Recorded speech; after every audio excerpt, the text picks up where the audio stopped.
Hello everyone, welcome to Glance academy. दोस्तों, कल मैंने आप लोगों के लिए यूपीएससी 2025 के प्रीलिम्स एग्जाम से पहले पहले आपको एक इकोनॉमिक सर्वे की क्लास शुरू कर दी है आपके लिए, जो आपके समीक्षा अधिकारी में भी काम आएगी और यूपीपीसीएस में भी काम आएगी। लेकिन मोस्टली इस पे फोकस किया गया मेरा कि यूपीएससी 2025 में जो लोग प्रीलिम्स देने जा रहे हैं उनके लिए पूरी इकोनॉमिक सर्वे और बजट ये बहुत अच्छे से आपको क्लियर होना चाहिए कि यूपीएससी किस ट्रेंड पे प्रश्न पूछती है, प्रीवियस ईयर पेपर के हिसाब से आपको पता चल जाना चाहिए। तो इसीलिए मैंने विजन आईएएस, जो कि बहुत अच्छी मैगजीन मानी जाती है, बहुत अच्छी कोचिंग है ये, और इसकी इकोनॉमिक सर्वे की मैंने क्लास को कल शुरू कराया था और बजट भी इसमें है। लेकिन पहले हम लोगों ने इकोनॉमिक सर्वे की क्लास को शुरू किया था और जिसमें ये कुछ 10 बिंदु हैं, 10 चैप्टर वाइज हैं, इन्हीं के माध्यम से हम लोगों को इसको कवर करना है। हालांकि कल की क्लास में हम लोगों ने 2 चैप्टर कवर कर लिए थे और इस तरीके से कुछ हाईलाइट पॉइंट्स हैं जो मैंने आपको इंडिकेट किए हैं। आप इसकी पीडीएफ भी डाउनलोड कर सकते हो हमारे ग्लैंस एकेडमी ऑफिशियल जो टेलीग्राम चैनल, वहाँ पे मैं आज इसे पोस्ट कर दूंगा। कल तो मैं भूल गया था लेकिन आज मैं पोस्ट कर दूंगा। तो इसमें सारा नहीं पढ़ना रहेगा, जितना केवल बस मैंने हाईलाइट किया कुछ इंपॉर्टेंट चीज़ों के साथ, बस आपको वो चीज़ अगर कवर कर लोगे तो काफ़ी बेनिफिट हो जाएगा। चलिए आज शुरू करते हैं हम लोग अध्याय नंबर 3 कि देखते हैं इकोनॉमिक सर्वे में क्या कहा गया है बाह्य क्षेत्र के बारे में। मैं इतना आपसे जरूर कहना चाहूँगा कि जब भी आप ये देख लो कि इकोनॉमिक सर्वे या बजट में अगर कोई नई योजना या कोई नया स्थान या कोई लोकेशन की बात की गई है ना, तो वो चीज़ आपको जरूर तैयार होनी चाहिए। क्योंकि एग्जामिनर जो आपका पेपर बनाता है, जो इकोनॉमिक के क्वेश्चन देता है, वो कहीं ना कहीं आपके इकोनॉमिक सर्वे को भी पढ़ता है और बजट को भी पढ़ता है। तो इसलिए जैसे अगर आप देखोगे इसी पेज में आप लाल सागर को भी देख पाओगे, होर्मुज जलसंधि को भी देखोगे और पनामा को भी। इसका अगर जिक्र किया गया है हमारे इकोनॉमिक सर्वे में, तो इसका मतलब है एग्जामिनर क्या करेगा, यहां से कोई ना कोई प्रश्न आपसे टेस्ट करने के लिए ज्योग्राफी बेस्ड पूछ लेगा। क्या पूछ सकता है कि भाई इनके आपको क्या देखना चाहिए, लोकेशन कहां पे है, किन देशों के साथ ये बाउंड्री सीमा शेयर करते हैं, इन सभी चीजों का एक ऑब्जर्वेशन आपको कर लेना चाहिए। चलिए देख लेते हैं क्या इंपॉर्टेंट मुद्दे यहाँ पे हम डिस्कस करेंगे। यहाँ पे कि बाह्य क्षेत्र यानी एफडीआई को एक व्यवस्थित रूप दिया जाए कि किस तरीके से हम अपनी एफडीआई को बढ़ा सकते हैं। आर्थिक नीतियों और व्यापार नीतियों में अनिश्चितताओं को लेकर वैश्विक चिंताओं के बावजूद भी भारत का बाह्य क्षेत्र मजबूती से प्रदर्शन करता रहा है। कहने का मतलब है कि जितने भी विश्व के स्तर पे जो चिंताएं चल रही हो, चाहे वो रूस यूक्रेन का वॉर चल रहा हो, इजराइल हमास का वॉर चल रहा हो, अमेरिका के द्वारा जो है कि बहुत सारी प्रशासनिक नीतियों में बदलाव किया गया, वैश्विक भूमिका कैसी भी रही हो, भले ही कितनी वैश्विक चिंताएं बढ़ी हो, लेकिन भारत में लगातार जो हमारा बाह्य सेक्टर था वो बहुत अच्छे से ग्रो कर रहा था, जिसमें स्पेशली एक तो ऋण लेने की व्यवस्था आती है, जो घाटे की वित्त व्यवस्था जिसे हम लोग कहते हैं। दूसरी, एफडीआई के माध्यम से कितना इन्वेस्टमेंट हमारे यहाँ आ रहा था, इसकी रिपोर्ट भी अंकटाड ने दी थी, वो भी हम डिस्कस कर लेंगे। तो यहाँ पे भारत का बाह्य क्षेत्र बहुत बेहतर काम कर रहा था। इसमें यह भी बताया गया कि भाई आखिर कैसे वैश्विक बाजार प्रभावित हुए हैं। देखोगे नवंबर 2023 में लाल सागर में शुरू हुए व्यवधानों की वजह से और अन्य व्यापार मार्गों को अपनाने के लिए मजबूर होना पड़ा, जिससे नौ परिवहन की लागत बढ़ गई और गंतव्य तक वस्तुओं को पहुंचने में भी देरी हुई। क्योंकि आपको पता है कि अगर हमें यूरोपीय देशों के साथ कनेक्ट होना है तो हम कहीं ना कहीं बंबई के पोर्ट से या फिर कांडला पोर्ट से या नेहरू पोर्ट से क्या होता है कि हम सामान्यतः अरब सागर से होते हुए, लाल सागर से होते हुए भूमध्य सागर में प्रवेश करते हुए कहाँ पहुंच जाते हैं, यूरोपियन कंट्रीज में। लेकिन लाल सागर में क्या हुआ कि जो अफ्रीकी कंट्रीज थे और जो अरेबियन कंट्रीज हैं, इनमें कुछ कॉन्फ्लिक्ट होने की वजह से लाल सागर से व्यापार करना थोड़ा सा चैलेंजिंग हो गया। नवंबर 2023 की बात हो रही है यहाँ पे, क्योंकि हम इकोनॉमी सर्वे पढ़ रहे हैं, यानी कि 1.5 साल पहले की बात मैं लगभग कर रहा हूँ।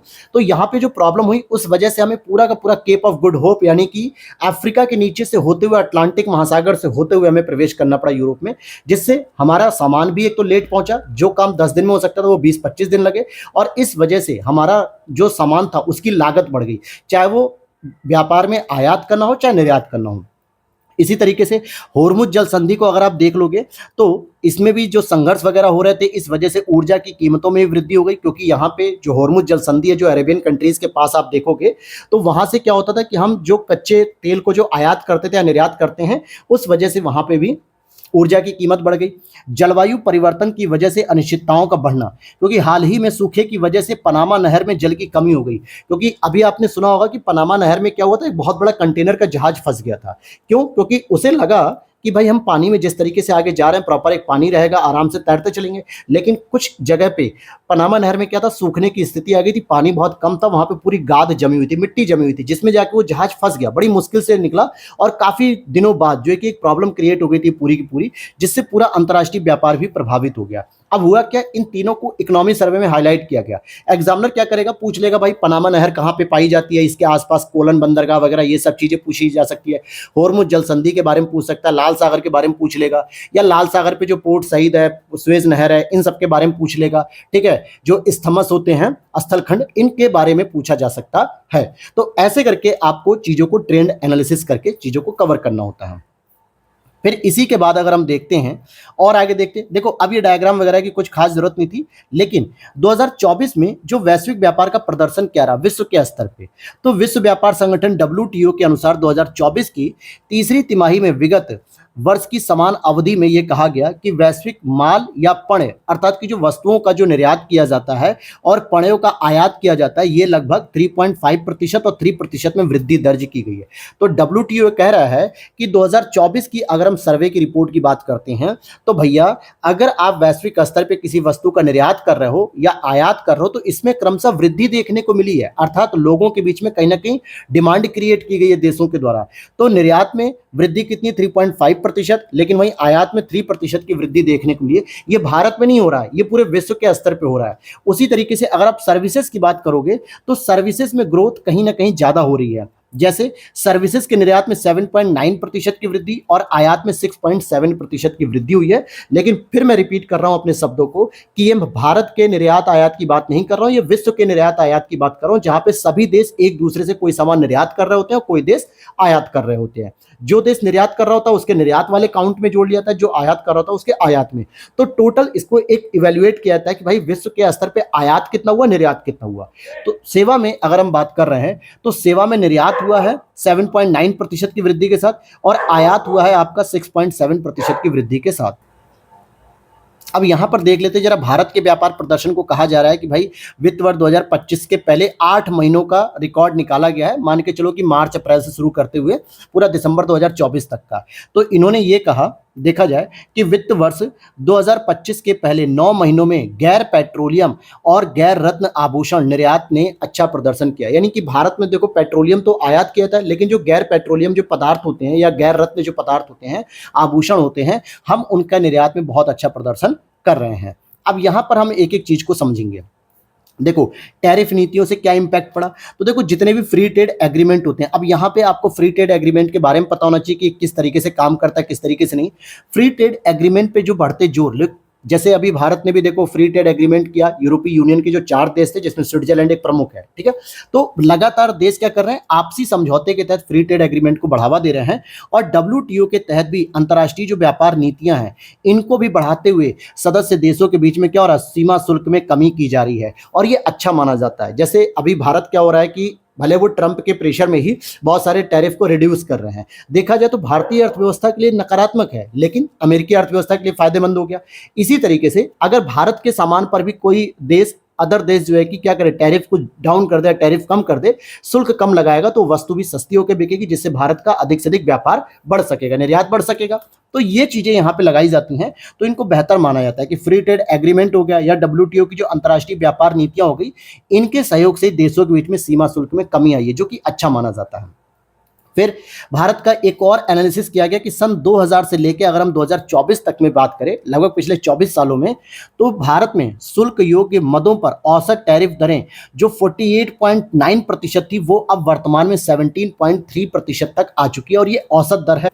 यानी जितनी भी वस्तुएं जिन पे शुल्क लगना चाहिए था, तो 2000 में लगता था 48.9% तक, अब उसे घटाकर क्या कर दिया गया है, 17.3%, यानी कमी देखने को मिली है और ये बेहतर माना जाएगा। क्यों? क्योंकि जितना भी आप टैरिफ कम करोगे या दूसरा देश आपके लिए टैरिफ कम करेगा, उतना ही आयात निर्यात आसान हो जाता है और देशों की जो है कि अर्थव्यवस्था में सुधार आता है। तो ये बेहतर माना जा रहा है। आगे देख लेते हैं। ये ध्यान देना कि इसको ये कभी ऐसा मत सोच देना कि ये नकारात्मक हो गया यानी निगेटिव हो गया या कमी हो गई तो हमारे लिए घाटे का सौदा हो गया, नहीं, ये बेहतर माना जाता है टैरिफ के बारे में। और देखते हैं भारत के व्यापार प्रदर्शन का क्या रुझान रहा है। तो भैया भारत के कुल निर्यात, अब यहाँ पे निर्यात की बात जब की जा रही है तो हम इस कुल निर्यात में गुड्स और सर्विसेज दोनों को इंक्लूड करते हुए चलेंगे। माल और सेवाएं अर्थात गुड्स और सर्विसेज ने वित्त वर्ष 2025 के पहले जो 9 महीनों में यानी कि 2024 में देखा जाए तो 6% की वृद्धि दर्ज की है। ध्यान देना कि हमने क्या किया कि गुड्स और सर्विसेज में 6% की वृद्धि दर्ज की, जो कि निर्यात में वृद्धि हुई और ये बेहतर माना जाता है। लेकिन अगर मैं इसी को सर्विसेज को अगर मैं अलग कर दूं, अगर केवल सर्विसेज की बात करूं तो सेवा क्षेत्र में 11.6% की वृद्धि दर्ज की गई है। तो ध्यान देने वाली बात है कि 2024 के अंतर्गत जो गुड्स और सर्विसेज का हमने जो निर्यात किया है उसमें 6% की वृद्धि देखने को मिली पिछले वर्ष की तुलना में, और ये बेहतर माना जा रहा है। वहीं अगर हम इसको बात करते हैं कि सेवा क्षेत्र में कितना हुआ, तो 11.6। आप कहोगे सर हमने तो सर्विस यहाँ पे जोड़ ली थी, लेकिन वो एक औसत निकाल दिया गया। लेकिन अब मैं औसत से अलग हट के बात करूं केवल सेवा क्षेत्र में।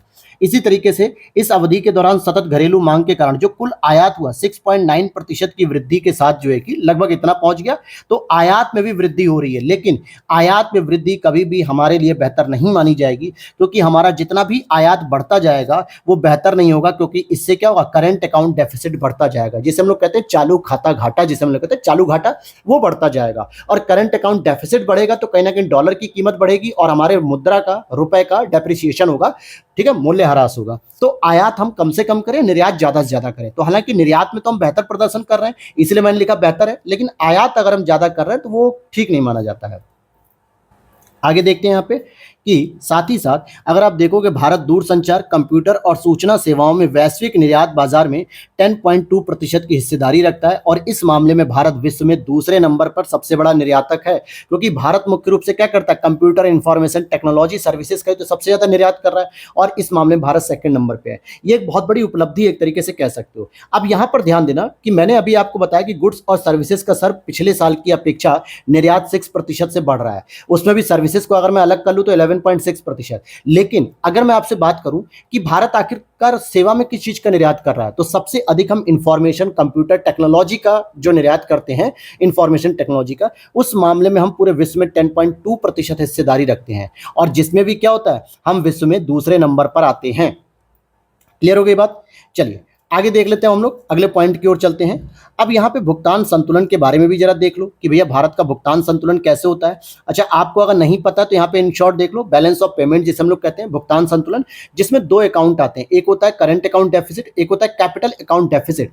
करंट अकाउंट जो डेफिसिट होता है, जिसको हम लोग चालू खाता कहते हैं, करंट अकाउंट, इसमें वस्तु और सेवाओं का जो है कि आयात और निर्यात किया जाता है। जबकि कैपिटल अकाउंट में क्या होता है, पूंजीगत खाते में, इसमें हम इनफ्लो और आउटफ्लो करते हैं, सामान्यतः वित्तीय निवेश को करते हैं, जैसे एफडीआई हो गया, एफआईआई हो गया, इस तरीके की जो संपत्तियों का हम एक दूसरे से स्थानांतरण करते हैं, इनफ्लो आउटफ्लो, तो इसे हम कहते हैं कैपिटल अकाउंट। देख लेते हैं इसमें क्या पॉइंट कहा जा रहा है।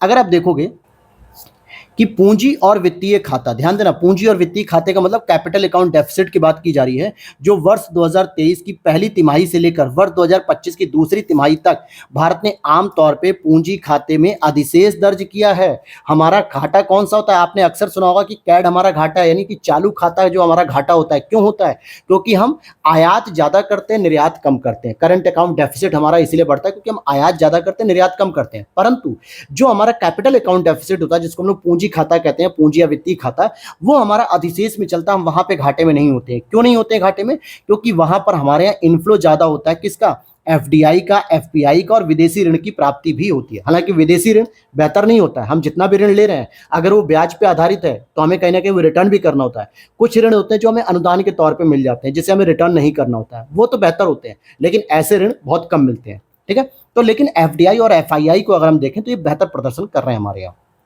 अगर बात करें वित्त वर्ष 2025 में सकल विदेशी प्रत्यक्ष निवेश यानी कि एफडीआई की जो प्राप्ति हुई है वो पिछले वर्ष की अपेक्षा 17.9% की प्राप्ति हुई है। आपको ये चीज समझनी होगी कि हमारे यहाँ एफडीआई में लगातार वृद्धि हो रही है, और इसी वजह से हमारा कैपिटल अकाउंट डेफिसिट अधिशेष में चल रहा है, ठीक है।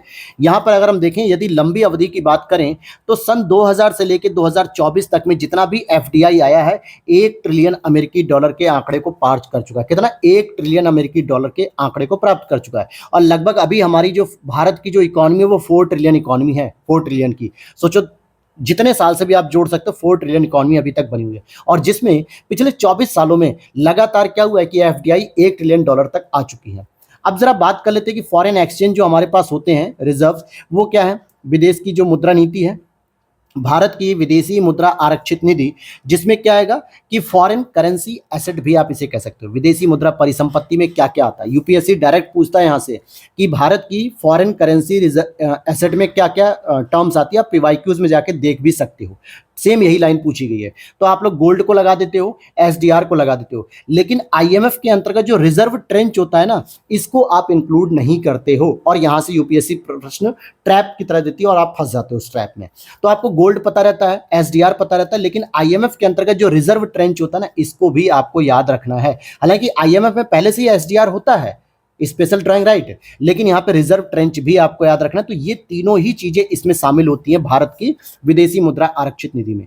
अब विदेशी ऋण की स्थिति क्या है, अगर हम बात करें कि हमारे ऊपर जितना भी ऋण है विदेशी, वो कितना है, कितना हमें रिटर्न करना है, तो भारत का विदेशी ऋण पिछले कुछ वर्षों में तो अस्थिर रहा है, यानी कि बढ़ तो रहा है, लेकिन एक स्थिर पैटर्न पे बढ़ रहा है। सितंबर 2024 के अंत तक विदेशी ऋण जीडीपी का अनुपात 19.4% हो गया, जो कि एक बहुत बड़ा चैलेंज हो रहा है। कहने का मतलब हो गया कि अगर हम किसी चीज को मान लेते हैं कि हमारी जीडीपी 100 रुपए की है, तो 100 रुपए में से आप देखोगे लगभग 20 रुपए क्या हमारा विदेशी ऋण है, यानी 80 रुपए ही तो केवल हमारे पास बच रहे हैं ना। अब इस 20 रुपए पे अगर आप कुछ ब्याज भी दोगे, मान लो चलो 5 रुपए ब्याज भी ले लेते हैं, तो 25 रुपए तो आपको केवल विदेशों को देना है रिटर्न। तो हमारे पास एक्चुअल में कितना बच रहा है भारतीय जनता के लिए, 75 रुपए बच रहा है। अगर ये आंकड़ा लगातार बढ़ता चला गया तो कहीं ना कहीं हमारे लिए बहुत घाटे की व्यवस्था मानी जाएगी, यानी कि बहुत नकारात्मक बिंदु माना जाएगा। हर सरकार यह प्रयास करती है कि इस जीडीपी और विदेशी ऋण का जो अनुपात है 19.4 से कम रखा जाए। जितना हमारा विदेशी ऋण कम होगा, उतना ही तो हमारे लिए रॉ मटेरियल बचेगा, उतना ही हमारे लिए क्या होगी, नेशनल इनकम बचेगी। तो ये जरूरी है आपको जानना। तो कितना है बेटा विदेशी ऋण और जीडीपी का अनुपात, 19.4%। अब यहाँ पे जो बाकी चीजें हैं, आपको लगेगा सर आप इसे क्यों नहीं पढ़ा रहे हो, तो आप खुद भी पढ़ सकते हो पीडीएफ के माध्यम से, मैं पीडीएफ पोस्ट कर दूंगा, लेकिन मुझे नहीं लगता कि उन चीजों को ज्यादा फोकस करने की जरूरत है। ऐसे तो आप 45 पेज में पूरे आंकड़े आंकड़े भरे हुए रटते रहोगे, और यूपीएससी कभी भी आंकड़ों को नहीं पूछती मेरे भाई, हमेशा पैटर्न को पूछती है। पीवाईक्यूज उठा के देखोगे समझ में आएगा। नेक्स्ट चलते हम लोग कि कीमतें और inflation, this is the most important chapter है, इन्फ्लेशन, जो आपको बेसिक नोट से अपना पढ़ना चाहिए। ठीक है, आईएमएफ के अनुसार वैश्विक मुद्रास्फीति 2022 में 8.7% के उच्चतम स्तर पे थी, जो 2024 में 5.7% हो गई। यानी कि इंटरनेशनल मॉनेटरी फंड कह रहा है कि 2022 जब कोविड के बाद हम लोग निकले थे, कोविड खत्म हो रहा था धीरे धीरे, उस समय बहुत सारी इंडस्ट्रीज बंद पड़ी हुई थी, लोग डिमांड तो कर रहे थे लेकिन सप्लाई नहीं हो रही थी। इस वजह से क्या हुआ कि महंगाई बढ़ गई, और उस समय इन्फ्लेशन 8.7% थी, लेकिन धीरे धीरे कंपनियों ने अपना सप्लाई बढ़ाया और लोगों की डिमांड को कम किया, और जो वर्तमान में 2024 में 5.7% हो गई है। तो ये कमी जो हुई है ये अच्छा माना जाएगा, क्योंकि महंगाई किसे पसंद आएगी यार, किसी को नहीं पसंद आएगी। कोविड के दौरान बहुत महंगी महंगी चीजें बिकी थी, ऐसा नहीं कि नहीं बिकी, सबने उस चीज को महसूस किया होगा, देखा भी होगा, लेकिन अब 5.7 हो चुकी 2024 में, ये आईएमएफ का आंकड़ा है। अगर हम इसी में कोर इन्फ्लेशन को देख लेते हैं, तो कोर इन्फ्लेशन इस दशक के सबसे निचले स्तर पर चलेगी, लेकिन आपको ये जो मेजर लाइन थी वो आपको पता होना चाहिए। क्या भारत में भी कुछ ऐसा प्रदर्शन देखने को मिला है? बिल्कुल देखने को मिला है कि जो भारत की खुदरा मुद्रास्फीति रिटेल इन्फ्लेशन जिसे हम कहते हैं, कि फाइनेंशियल ईयर 2024 में जो 5.4% पे थी, वो अब घट गई है। अप्रैल दिसंबर 2024 तक देखा जाए तो 4.9% होगी। यानी भारत सरकार के द्वारा भी जो खुदरा मुद्रास्फीति है, खुदरा मतलब क्या होता है, जो हम लोग रोजमर्रे की जिंदगी में जो सामान खरीदते हैं डेली बेसिस पे, उनसे संबंधित चीजों को इसमें कहा जा रहा है, और ये भी महंगाई आपकी धीरे धीरे घट रही है। अब आपके दिमाग में आएगा कि नहीं सर, हम तो जब भी जाते हैं टमाटर वगैरह खरीदने महंगाई मिलता है, आलू महंगा मिलता है, भिंडी महंगी मिलती है। एक्चुअल में होता क्या है ना, हम महंगाई उन चीजों पे ज्यादा महसूस करते हैं जिससे हमारा रोज का सरोकार है। खाना पीना क्या रोज का सरोकार है, तो आप उसे देखो ना, ये फूड इन्फ्लेशन को मैं अलग से जिक्र करूंगा, जिसमें आप देखोगे लगातार ये बढ़ती जा रही है। आप समझ रहे हो, मैं अभी यहाँ पे जो खुदरे की बात कर रहा हूँ, जैसे इलेक्ट्रॉनिक गैजेट्स हो गए, हाउसिंग सामान हो गए, फर्निशिंग सामान हो गए, ठीक है, टाइलीकरण हो गया, कुछ भी ऐसा सामान जो आपके घरों में यूज होते हैं, जिसको आप रोज रोज बाजार से नहीं खरीदते हो, उसको रिटेल इन्फ्लेशन कहते हैं, और उसमें गिरावट आ रही है। देखा जाए तो गिरावट आ रही है, लेकिन बात दिक्कत ये होती है कि हमारी जो फूड इन्फ्लेशन है दोस्तों, वो सबसे बड़ी चैलेंजिंग होती है। एक गरीब आदमी के लिए क्या चाहिए, छोटा सा घर अगर मिल भी जा रहा तो खाने पीने की तो रोज व्यवस्था चाहिए उसे, और वो चीज अगर महंगी है तो कहीं ना कहीं वो अफोर्डेबल नहीं हो रही है। इसमें अगर आप देखोगे कि पिछले 2 वर्षों में भारत की खाद्य मुद्रा स्फीति दर स्थिर बनी हुई है, जबकि इसे होना क्या चाहिए था, एक्चुअल रूप में कम होना चाहिए था, स्थिर तो बन गई। मान लिया कि चलो भाई बढ़ रही थी, धीरे धीरे आपने कम करते हुए स्थिर कर लिया, लेकिन 2 साल से घट भी तो नहीं रही है। चरम मौसमी संबंधी घटनाएं ऐसी हो रही, चक्रवात, भारी वर्षा, ओलावृष्टि, सूखा, लू, जिससे सब्जी उत्पादन मुख्य रूप से प्याज टमाटर आपूर्ति श्रृंखलाओं को प्रभावित करते हैं, जिससे खुदरा कीमतों पर इसका असर पड़ता है। और इस वजह से आपको आलू टमाटर प्याज मटर जैसी सब्जियां क्या होती है, महंगी देखने को मिलती हैं, क्योंकि हम खाद्य मुद्रास्फीति को अलग इंक्लूड करते हैं फूड इन्फ्लेशन को, जबकि हम आपकी जो रिटेल इन्फ्लेशन होती है इसको हम अलग मेजर करते हैं। अब जरा यहां पे आ जाइए, सीपीआई के तौर पे अगर हम बात करें, सीपीआई मतलब क्या होता है दोस्तों, कंज्यूमर प्राइस इंडेक्स। आपको ये पता होना चाहिए, कंज्यूमर प्राइस इंडेक्स और होलसेल प्राइस इंडेक्स, ये दोनों ही जो है कि कीमत निर्धारण के मानक होते हैं। हालांकि एक और होता है, पीपीआई भी होता है, लेकिन मैं सीपीआई की बात कर रहा हूं, जिसमें कंज्यूमर की जो आवश्यकताएं होती हैं, जो महंगाई वो महसूस कर रहा था, उस चीजों को ऑब्जर्व किया जाता है। सीपीआई बास्केट से 3 सबसे अधिक मूल्य संवेदनशील सब्जियां जिनकी कीमतें अक्सर घटती बढ़ती रहती हैं, जैसे टॉप कहते हैं, टी फॉर टमाटो, मतलब टमाटर हो गया, पोटैटो और ओनियन। तो ये टॉप कहते हैं कि टमाटर प्याज आलू, ये तीनों चीज ऐसी हैं जो हर भारतीय के घर में कहीं ना कहीं हफ्ते में 6 दिन तो प्रयोग की जाती है, एक आध दिन अवॉइड भी कर दे तो चल जाएगा। भाई किसी भी सब्जी में आप टमाटर डालते ही हो, प्याज से छौंक लगाते ही हो, साथ ही साथ आलू सब्जियों का राजा होता है, वो किसी भी सब्जी के साथ मिक्स हो जाता है, अटैचमेंट हो जाता है उसका, है ना। जब टमाटर 200-250 किलो पहुंच जाते हैं तो आप खरीदना बंद कर देते हो। प्याज जब 80-90 रुपए किलो पहुंच जाती है, 100 रुपए, तो आप शायद कम कर देते हो प्याज को, लेकिन बंद नहीं करते हो। तो कहने का मतलब हो गया कि ये वो 3 चीजें हैं जिसमें लगातार जो है कि वृद्धि हो जाती है, और ये बहुत मूल्य संवेदनशील वस्तु मानी जाती है। और वित्त वर्ष 2025 में औसत खाद्य मुद्रास्फीति की दर कितनी है, 6.5%। अब जरा यहां पे जरा मेजर करो मेरे भाई, आप जरा यहां पे देखो क्या लिख रहा है कि ये खुदरा जो रिटेल इन्फ्लेशन है वो तो 5.4 से घट गई, 4.9% हो गई, जो कि बेहतर है। लेकिन फूड इन्फ्लेशन क्या हो गया, फूड इन्फ्लेशन तो 6.5 चल रहा है, कहां 4.9 खुदरा चल रही है, और ये इन्फ्लेशन फूड ज्यादा चल रही है। तो इसका मतलब हो गया food inflation is the most important. वहीं सीपीआई के बारे में बात करें कि आरबीआई और आईएमएफ के अनुमान के अनुसार भारत की उपभोक्ता मूल्य मुद्रास्फीति वित्त वर्ष 2026 में भी मुद्रास्फीति लक्ष्य के अनुरूप रहेगी। अब यहां पर एक वर्ड आ रहा है दोस्तों, मुद्रास्फीति का जो लक्ष्य होता है, ये पहली चीज तय कौन करता है, आरबीआई तय करती है। और आरबीआई ने क्या तय कर रखा है, 4+- 2, यानी 2 से लेकर 6% तक हम क्या कर सकते हैं, इन्फ्लेशन को बढ़ा सकते हैं तो घटा सकते हैं। उससे ज्यादा अगर इन्फ्लेशन जाएगी तो डेफिनेटली कहीं ना कहीं बहुत समस्या आएगी। जैसे जुलाई 2024 में आई थिंक मैंने जहां तक न्यूज में पढ़ा था कि 8.2% तक इन्फ्लेशन चला गया था, 8.2% तक, जो कि 6% से काफी अधिक हो गया। तो ये आरबीआई और आईएमएफ ने ऐसा अनुमान लगाया है। चलते हैं और थोड़ी बहुत चीजों को देख लेते हैं यहाँ पे कि क्या कहा जा रहा है। आईएमएफ ने क्या कहा भैया, आईएमएफ ने कहा है, इंटरनेशनल मॉनेटरी फंड ने कहा है कि भारत के लिए वित्त वर्ष 2025 में 4.4% और 2026 में 4.1% की मुद्रास्फीति दर का अनुमान लगाया है, यानी कमी बताई गई है वर्तमान के हिसाब से, जो कि अच्छा माना जाएगा। समझ में आ गया। और उसी तरीके जो हेडलाइन इन्फ्लेशन होती है वो 2026 में हेडलाइन इन्फ्लेशन 4.2% होगी। कमेंट करके आप लोग जरूर बताइएगा कि हेडलाइन इन्फ्लेशन अगर आप लोगों ने पढ़ा है तो क्या होता है, ये जरूर बताना।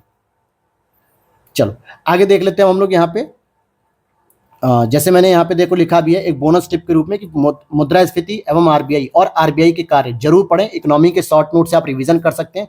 ये इकोनॉमी के शॉर्ट नोट्स किसके लिए हैं दोस्तों, जिन्होंने हमारे तपस्या सीरीज के नोट्स खरीदे थे, जो सामान्यतः प्री प्लस मेंस के लिए बहुत यूजफुल होते हैं, जहां पर आप क्या करते हैं, बेसिक कॉन्सेप्ट को समझते हैं। ठीक है, हालांकि हमारे पास प्रीलिम्स मेंस आंसर राइटिंग हर प्रकार के हैंड रिटन नोट्स हैं जो कि पेड होते हैं। मैं आपको एक व्हाट्सएप नंबर देता हूं 8527594636, इस पर आप व्हाट्सअप कर लीजिएगा। ये मेरी टीम का व्हाट्सअप नंबर है जहाँ पे पूरी डिटेल आपको मिल जाएगी। आप वहाँ पे लिख सकते हैं कि प्रीलिम्स के लिए नोट्स चाहिए या फिर मेंस के लिए नोट्स चाहिए, कंप्लीटली हैंड रिटन नोट्स आपको मिल जाएंगे। तो वहाँ पे पूरा डेमो प्राइस लिस्ट वगैरह सब मिलेगा, आप उसे फॉलो कर सकते हैं। तो चलिए, जिन्होंने नोट्स लिए मैं उनके लिए स्पेशली बता रहा हूँ कि आप इससे रिविजन जरूर कर लीजिएगा।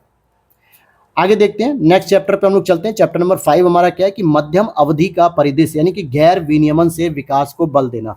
अब जरा ध्यान से समझो, मैंने अभी स्टार्टिंग में ही कल की क्लास में बताया था कि हमारे जो अनंत नागेश्वर जी हैं, जो मुख्य कार्यकारी अधिकारी हैं, आर्थिक सलाहकार जिसको हम कहते हैं, इन्होंने खुद कहा कि गैर विनियमन से ही हम आर्थिक समृद्धि को अचीव कर सकते हैं। यानी कि गैर विनियमन पर इन्होंने भी क्या किया, बल दिया है, फोकस किया है, और इसमें हम इसी चीज को पढ़ेंगे। लिखा है कि भारत को 2047 तक अगर विकसित भारत बनना है तो अपनी आर्थिक आकांक्षाओं को साकार करने के लिए 1 या 2 दशक तक स्थिर मूल्यों पर औसतन 8% की समृद्धि दर प्राप्त करनी पड़ेगी, यानी औसतन जीडीपी लक्ष्य क्या रखा है इन्होंने, 8% रखा है। वो भी किसके लिए, भारत को अगर विकसित बनना एट द रेट 2047 तक। वर्तमान में क्या चलिए, लगभग 6.4% के आसपास जीडीपी चल रही है, यानी 1.5% जीडीपी बढ़ानी है। आप लोगों ने जरा नोटिस किया होगा कि 2019 में हमारी सरकार ने क्लेम किया था कि उसकी जीडीपी लगभग 8% है। 2020 में क्लेम किया सरकार ने कि 7.5% हो गई। 2021 में सरकार ने क्लेम किया कि लगभग 7.2% हो गई। 2022 में सरकार ने क्लेम किया कि लगभग 6.9% हो गई। 2023-24 में हम 6.5%। आप एक ट्रेंड एनालिसिस कर रहे हैं कि लगातार हमारी जीडीपी गिरती जा रही है और हमें क्या चाहिए, हम रिवर्स जा रहे हैं, उल्टा। हमें आगे बढ़ना था, 8% की तरफ आना था, हम तो उल्टे जा रहे हैं। और 2047 तक हम लगातार 20 साल तक कैसे बनाए रखेंगे, इसमें बहुत सारे फैक्टर काम करते हैं जो मैं यहाँ पे तो अब डिस्कस नहीं करूंगा, लेकिन आपको समझ में आना चाहिए। इसी के साथ जो आपकी आईएमएफ की जो रिपोर्ट है, इंटरनेशनल मॉनेटरी फंड की जो वर्ल्ड इकोनॉमिक आउटलुक रिपोर्ट आती है, उसने खुद कहा है कि भारत वित्तीय वर्ष 2028 तक 5 ट्रिलियन अमेरिकी डॉलर की अर्थव्यवस्था बन जाएगा और 2030 तक 6.307 ट्रिलियन अमेरिकी डॉलर बन जाए। जैसे अभी के हिसाब से अगर आप देखोगे तो 4 ट्रिलियन इकोनॉमी लगभग बन चुकी है भारत की। वैसे देखा है तो आंकड़े ये कहते हैं 3.97 है, लेकिन अभी आपने एक रिपोर्ट पढ़ी होगी जिसमें कुंभ जब समाप्त हुआ तो उसके बाद ये बताया गया कि भाई अगले कुछ महीनों में हमारी जो इकोनॉमी है वो 4 ट्रिलियन कवर कर जाएगी, क्योंकि जो लोगों के घरों में पैसा दबा हुआ था ना, जो बैंकों में, घरों में, वो सारा का सारा पैसा जो है कि कुंभ के माध्यम से हर सेक्टर को पहुंचा है। चाहे वो ट्रांसपोर्ट को ले लो, टोल को ले लो, पेट्रोल को ले लो, सीएनजी को ले लो और रेस्टोरेंट को लो, या फिर रुकने के लिए जो आवास स्थल चाहिए थे, हर एक चीज को जो है कि पैसा ट्रांसफर हुआ है लोगों का। तो ये 4 ट्रिलियन इकोनॉमी बनने की राह पे आ चुकी है। ठीक है, तो आईएमएफ कहता भी है कि 2028 तक 5 ट्रिलियन अमेरिकी डॉलर बन सकती है, 2030 तक 6.307 तक पहुंच सकते हैं हम लोग, ये आईएमएफ भी कह रहा है। इसके बाद हम देखते हैं कि भू आर्थिक विखंडन यानी कि जियो इकोनॉमिक फ्रेगमेंटेशन, ये क्या होता है, जीईएफ। वैश्विक आर्थिक एकीकरण में नीति संचालित बदलाव जब किए जाते हैं तो इसको भू आर्थिक विखंडन कहा जाता है, और यह अक्सर रणनीति विचारों द्वारा ही निर्देशित होती है। तो यहां पर इस पॉइंट को जरा समझ लेना है कि भैया भू आर्थिक विखंडन क्या होता है। ये स्टेटमेंट पूछा जा सकता है यूपीएससी के द्वारा। इस प्रक्रिया में व्यापार, पूंजी, प्रवासन प्रवाह सहित विभिन्न चैलेंज शामिल हैं, जिसके माध्यम से विखंडन वैश्विक अर्थव्यवस्था को नया आकार दे रहा है। इसमें क्या है कि ये वैश्वीकरण का स्थान ले रहा है, जिससे आसन्न आर्थिक पुनर्गठन और पुनः समायोजन हो रहा है। जिस तरीके से आप देखोगे कि 1990-91 में क्या हुआ था, न्यू इकोनॉमिक रिफॉर्म लाया गया था, जिसको एलपीजी मॉडल कहते हैं। उदारवाद मतलब उदारवादी व्यवस्था, निजीकरण व्यवस्था, वैश्वीकरण व्यवस्था, जिसके माध्यम से सभी देशों ने आपस में एक दूसरे के साथ वैश्वीकरण की संकल्पना को बढ़ाते हुए व्यापारिक गतिविधि को बढ़ावा दिया। लेकिन अब क्या हो रहा है, वैश्वीकरण को रिप्लेस करने के लिए जीईएफ लाया जा रहा है, जियो इकोनॉमिक फ्रेगमेंटेशन, यानी विखंडनीय तरीकों से देखा जाए कि कौन कौन से ऐसे फैक्टर हैं जहां से इकोनॉमिकली रूप से हम विखंडन करके डेवलपमेंट कर सकते हैं। समझ में आया बात? चलो आगे देख लेते हैं कि यूएनआईडीओ के अनुमान है कि 2030 तक वैश्विक विनिर्माण का 45% हिस्सा चीन के पास है तथा यह अमेरिकी तथा उसके सहयोगी देशों से आगे निकल जाएगा। यानी ऐसा माना जा रहा है कि जो मैन्युफैक्चरिंग हब है वो चाइना में लगभग 45% हो जाएगा पूरी दुनिया का, और हमारे यहाँ एक मैन्युफैक्चरिंग हब 6% के हिसाब से ग्रो कर रहा है। मैंने कल ही बताया था आपको ये। चलिए और आगे देख लेते हैं, कुछ इसमें खास है, बिल्कुल है। यहां पर देखते हैं कि अविनियमन और आर्थिक स्वतंत्रता विकास के लिए उत्प्रेरक है। This is the most important keywords है दोस्तों। आर्थिक स्वतंत्रता यानी अगर आपको चाहिए कि हमें डेवलपमेंट चाहिए, इकोनॉमिक ग्रोथ चाहिए, तो हम सबसे पहले क्या करें, इकोनॉमिकली लेवल पे हम जो बिजनेस हैं, एंटरप्रेन्योरशिप है, जो कंपनियां हैं, उनको आर्थिक रूप से स्वतंत्र करें। साथ ही साथ अविनियमन मतलब गैर रेगुलेशन करना है, यानी कि रेगुलेशन उनका कम करना है, कंट्रोल उन पे कम करना है, जो कि पहले दिन से मैं चिल्ला रहा हूं इस बात को। राज्य निम्नलिखित 3 चरण की प्रक्रिया अपनाएंगे और अपनी लागत प्रभावशीलता और नियमों की समीक्षा को व्यवस्थित करेंगे, जो कि यूपीएससी इसमें डायरेक्ट ऐसा प्रश्न पूछ सकता है। वो 3 चरण कौन कौन से होते हैं? पहले, ईज ऑफ डूइंग बिजनेस 2.0 के तहत विनियमन के लिए क्षेत्रकों की पहचान करना और एक व्यवहार्य मित्तल स्टैंड यानी भारत के एसएमई क्षेत्रक का निर्माण किया जाए, पहली चीज। दूसरा, अन्य राज्यों और देशों के साथ नियमों की तुलना करना भी जरूरी है। तीसरा, प्रत्येक उद्यमों पर इनमें से प्रत्येक विनियमन की लागत का अनुमान लगाना। अगर लगता है कि हम किसी कंपनी के ऊपर या स्टार्टअप के ऊपर हम कोई उस पर रेगुलेशन लगा रहे हैं और उससे जो है कि उसकी लागत बढ़ रही है, तो कहीं ना कहीं उसका प्रॉफिट तो कम हो रहा है, साथ में अर्थव्यवस्था में भी कमी आ रही है, तो उस पर हमें विचार करना पड़ेगा। अब यहां से प्रश्न यूपीएससी कैसे पूछेगा कि सीधा प्रश्न देगा कि इकोनॉमिक सर्वे 2025 24-25 के अनुसार कि विनियमन को कम करने और आर्थिक स्वतंत्रता को बढ़ावा देने के लिए बजट में 3 मतलब इकोनॉमिक सर्वे में 3 चरण की प्रक्रिया दी गई। ये तीनों आपसे डायरेक्टली पूछ लेगा, बस ऐसे ही पूछता है प्रश्न, बहुत अलग से नहीं आता है कहीं आप जो सोचते रहते हो। नेक्स्ट है निवेश और अवसंरचना, अनवरत बने रहे हमारे। पिछले 5 वर्षों में सरकार का मुख्य ध्यान बुनियादी ढांचे पर गया है, जिसमें भौतिक, डिजिटल और सामाजिक, इन पर सार्वजनिक खर्च बढ़ाने और अनुमोदन तथा संसाधन जुटाने में तेजी लाने पर था। यानी पिछले 5 सालों में लगभग 2019-20 से सरकार लगातार भौतिक इंफ्रास्ट्रक्चर, डिजिटल इंफ्रास्ट्रक्चर और सोशल इंफ्रास्ट्रक्चर पे खर्च भी बढ़ा रही है, और इन पर जो है कि बजट भी बढ़ाने के साथ साथ इन्वेस्टमेंट को भी केंद्रित कर रही है कि इन्वेस्टमेंट भी अधिक से अधिक आ सके।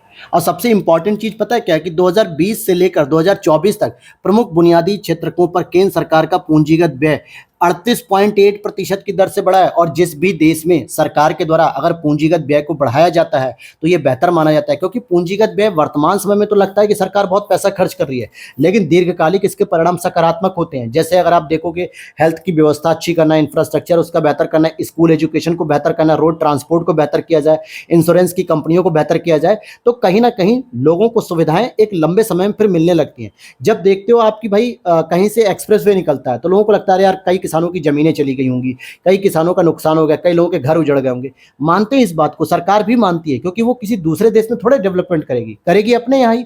और कई ऐसे मानक होते हैं जिसकी वजह से कुछ नुकसान होता है, लेकिन एक एक्सप्रेसवे बनने से उस व्यक्ति को जो मुआवजा मिलता है उससे वो बेहतर घर बना लेता है, खेत जो बर्बाद हुए, लेकिन कहीं ना कहीं हमारी आर्थिक गतिशीलता बढ़ जाती है और वो आपके जो एक्सप्रेस वे होते हैं वो 50-100 साल तक बेहतर काम करते रहते हैं।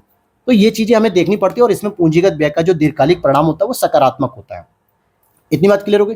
अब जरा हम देखते हैं कि भौतिक इंफ्रास्ट्रक्चर जिसमें सरकार के द्वारा वो क्या आता है इन्वेस्टमेंट किया जा रहा है। जैसे अगर आप रेल में देखोगे तो देखोगे भारतीय रेलवे ने 2029-30 तक का एक टारगेट रखा है कि 30 गीगावाट नवीकरणीय ऊर्जा का लक्ष्य रखा है कि हम अपने आप को क्या करेंगे पूरी तरीके से 30 गीगावाट नवीकरणीय ऊर्जा का लक्ष्य रखा है। साथ ही साथ Mumbai Ahmedabad high speed rail परियोजना जिसे 2015 में स्वीकृत किया गया था 508 किलोमीटर की है और ये जापान के द्वारा समर्थित है। इसी को हम बुलेट ट्रेन परियोजना भी कहते हैं, तो इसमें भी इन्वेस्ट किया गया है। साथ ही साथ वंदे भारत ट्रेनों के में भी इन्वेस्ट किया गया है भारत सरकार के द्वारा।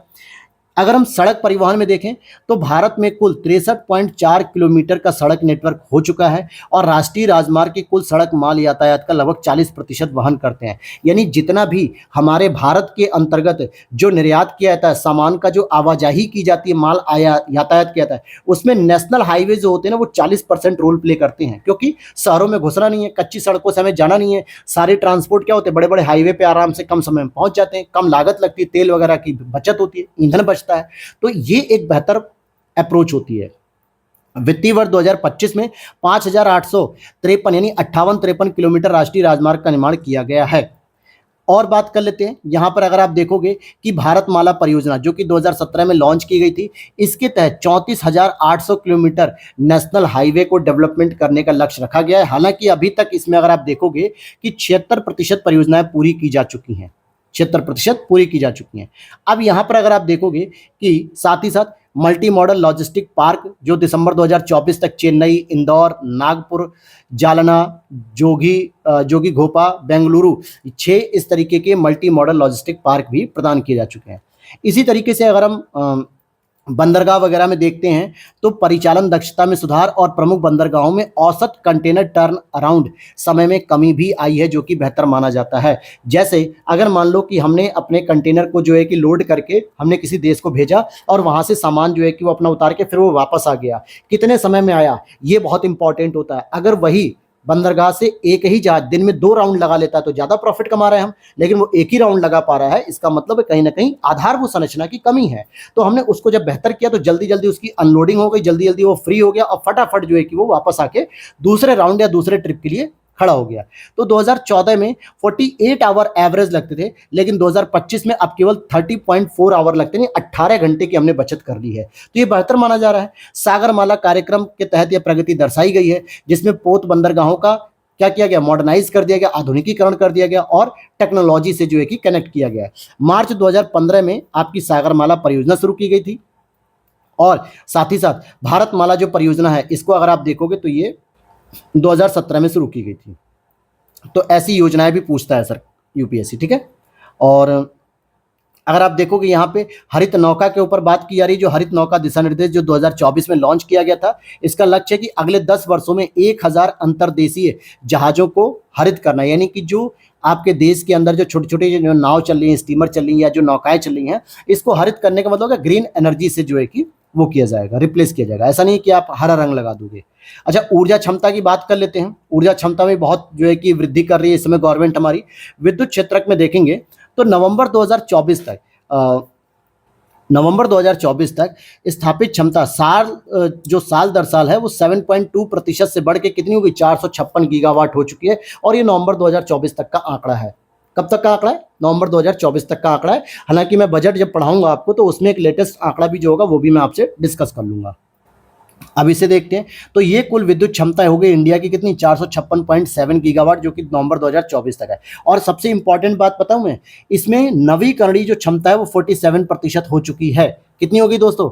47%। और नवीकरणीय ऊर्जा में प्रति वर्ष 15.8% की दर से वृद्धि देखने को मिली है।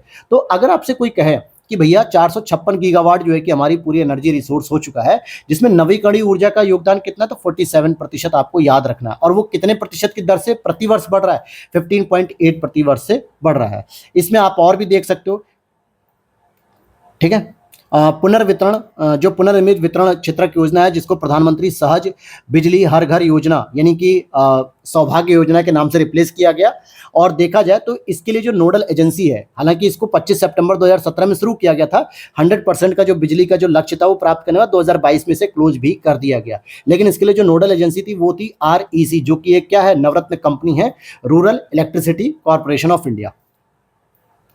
डिजिटल इंफ्रास्ट्रक्चर में अगर आप देखोगे तो भैया भारत नेट परियोजना 2015 में शुरू किया गया, जिसमें सभी गांव पंचायतें और गांवों को ब्रॉडबैंड से जोड़ने का प्रयास किया गया। लेकिन अगर मैं इसके बारे में आपको बताऊं कि भारत नेट परियोजना कुछ और नहीं थी, 2011 में नेशनल ऑप्टिकल फाइबर नेटवर्क के नाम से ये शुरू की गई थी। नेशनल ऑप्टिकल फाइबर नेटवर्क के नाम से 2011 में मनमोहन गवर्नमेंट में शुरू की गई थी। बाद में इसको 2015 में भारत नेट परियोजना के नाम से बदल दिया गया। इसी तरीके से हम ग्रामीण और शहरी अवसंरचना को देखते हैं तो ग्रामीण पेयजल और स्वच्छता की बात करें तो यहाँ पर अगर आप देखोगे कि जल जीवन मिशन 2019 में शुरू किया गया था। किस लिए किया गया था? कि जिससे हम ग्रामीण लोगों को जो है कि हर घर में नल लगाकर शुद्ध जल पहुंचा सके। 2019 से 12 करोड़ से अधिक परिवारों को पाइप के जरिए पेयजल की सुविधा प्रदान की जा चुकी, 2019 से लगातार अब तक। और ऐसे कई राज्य हैं जिन्होंने 100% ये उपलब्धि हासिल कर ली, जैसे अरुणाचल प्रदेश, गोवा, हरियाणा, हिमाचल प्रदेश, गुजरात, पंजाब, तेलंगाना, मिजोरम। ये वो राज्य हैं जिन्होंने सभी घरों तक पाइपलाइन के जरिए पानी पहुंचा दिया है, पेयजल की व्यवस्था करा दी है, 100% ऐसे कवरेज हासिल कर लिया। यूनियन टेरिटरीज में अगर आप देखोगे इस तरीके के तो अंडमान निकोबार, दादरा नागर हवेली और पुदुचेरी, 3 यूनियन टेरिटरीज ऐसी हैं जिन्होंने इस उपलब्धि को हासिल कर लिया है। बाकी कुछ राज्यों के नाम भी हैं वो जो आपको पता हो जाने चाहिए, तो ये मैंने बता दिया आपको। फिर इसी तरीके से शहरी क्षेत्र में अगर आप देखोगे तो प्रधानमंत्री शहरी आवास योजना 2015 में शुरू की गई थी। और आगे देख लेते हैं कायाकल्प और शहरी परिवर्तन के लिए अटल मिशन यानी कि अमृत योजना, जो नल के जरिए पानी की कवरेज बढ़ाकर 70% हो गई। फिर साथ ही सीवरेज कवरेज बढ़ाकर 62% हो गया। तो ये वाली चीजें हैं। आगे देख लेते हैं यहाँ पे कि पर्यटन की बात करते हैं अगर हम, तो पर्यटन क्षेत्र में अगर हम देखते हैं तीर्थ यात्रा, कायाकल्प और आध्यात्मिक संवर्धन अभियान, जिसको प्रसाद के नाम से जानते हैं, प्रसाद एक योजना है। इसमें क्या किया गया कि कई सारे तीर्थ स्थलों को चिन्हित किया गया और उन्हें विरासत शहरों के साथ साथ पर्यटन संबंधी बुनियादी ढांचे का यहाँ पे विकास भी किया जा रहा है। स्वदेश दर्शन योजना 2.0 शुरू किया गया, जिसमें संधारणीय और जिम्मेदार पर्यटन स्थलों का विकास भी किया जा रहा है। इसी तरीके से हमने स्पेस टेक्नोलॉजी में भी काम किया है, जैसे 2047 तक हम 4 विजन को कंप्लीट करना चाह रहे हैं। पहला, भारतीय अंतरिक्ष स्टेशन के पहले मॉड्यूल की स्थापना करना, जो गगनयान मिशन में हेल्प करेगा। हालांकि इसकी स्थापना आई थिंक जहां तक मैंने पढ़ा था करंट अफेयर्स में 2035 तक का टारगेट है। फॉलो ऑन मिशन किया जाएगा। Chandrayaan 4 lunar sample return mission, winner orbiter mission जो है, ये सब भी, और अगली पीढ़ी के प्रक्षेपण यान। तो प्रक्षेपण जो यान है इन सबको भी डेवलप किया जा रहा है। तो ये कहीं ना कहीं सरकार के द्वारा क्या किया जा रहा है, बुनियादी इंफ्रास्ट्रक्चर पे इन्वेस्टमेंट किया जा रहा है। तो आज की क्लास दोस्तों यहीं रोकते हैं, ज़्यादा बड़ी क्लास करने से कोई मतलब नहीं है। छोटी छोटी क्लास रहेंगी, 3-4 क्लास में निपटा दूंगा मैं, ज़्यादा नहीं बचा है, क्योंकि टोटल 13 चैप्टर कवर करने। 7 चैप्टर हम लोग कल शुरू करेंगे, 7th 8th 9th कंप्लीट कर लेंगे और अगली क्लास में 11, 12, 13। और बजट को तो दोस्तों एक ही क्लास में कंप्लीट कर दूंगा मैं, ठीक है। अगली 3 क्लासेस में ये पूरा कंप्लीट हो जाएगा, इकोनॉमी सर्वे और बजट आपका। वीडियो अच्छी लगी तो लाइक कर देना, चैनल पे पहली बार हो सब्सक्राइब कर लेना दोस्तों, नोटिफिकेशन ऑन करके करना, जिससे जब भी मैं क्लास पोस्ट करूँ तो आप लोगों के लिए वीडियो जल्दी मिल जाए। और कल मैं यूपीपीसीएस 2025 के लिए दोस्तों पूरी एक डिटेल जो है कि शुरू करूंगा, एक स्ट्रेटजी कि जीरो से जिन लोगों को शुरू करना है वो फाइनल जो है कि सिलेक्शन तक क्या क्या प्रोसेस को अपनाएंगे, वो पूरी डिटेल जो है कि जानकारी मैं कल की वीडियो में शेयर करूंगा। तो मिलते हैं नेक्स्ट वीडियो में। जय हिंद, जय भारत।